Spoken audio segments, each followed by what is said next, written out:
What is up, YouTube land? This is Professor Ealy. I'm gonna get this editing stuff in order soon.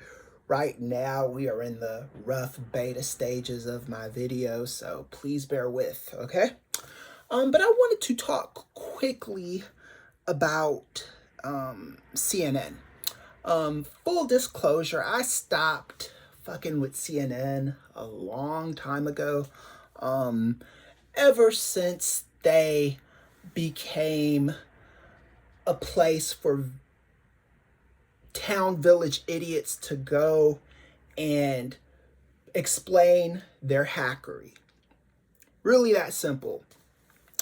If you know me and you've been following my writing and my speeches, you know I've got no love for Scott Jennings. I think he's a moron. I think he is an actor pretending to be a commentator, pretending to be a journalist.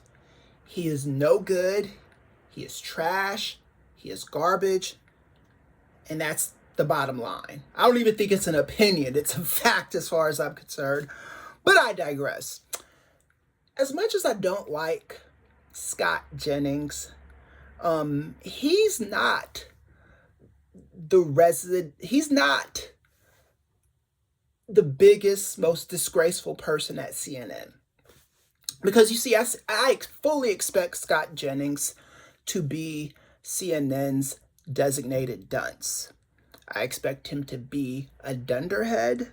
I expect him to be a doofus.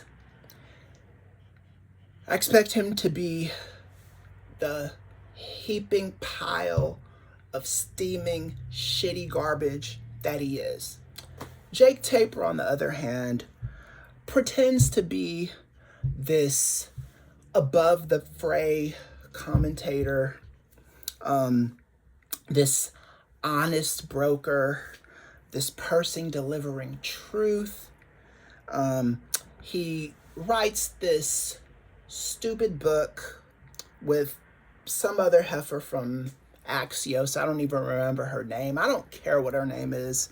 But in this book, Original Sin, I guess I was expecting a book about Adam and Eve in the Garden of Eden, but no, it's about Joe Biden and the fact that he had failing faculties when he was running for his second term.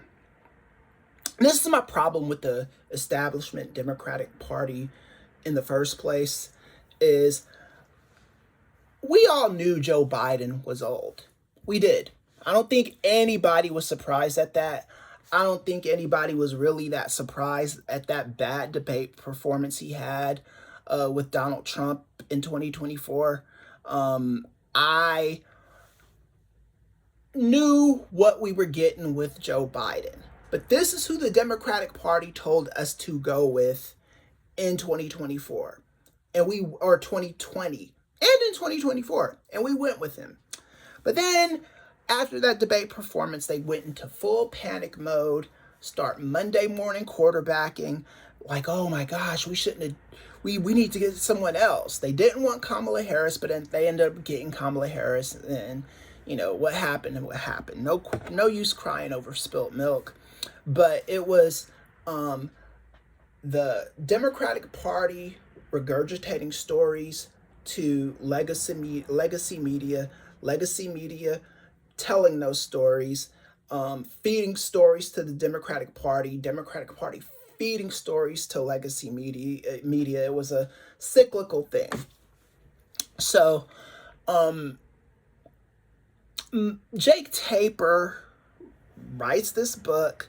He goes on Megyn Kelly's show because we all know Megyn Kelly is an arbiter of truth, and she eats his lunch. And I personally don't even think the questions she was asking was that hard, but he stuttered. He apologized to Laura Trump. Why would any credible CNN journalist apologize to the Trumps? especially for doing nothing, especially for calling them the dishonest brokers that they are. It makes no fucking sense. But this is what journalism is in 2025, and this is why legacy media is pathetic. And even though my videos right now are not edited good and probably hard to watch, I still am going to deliver more honest stuff to you than what you get on CNN.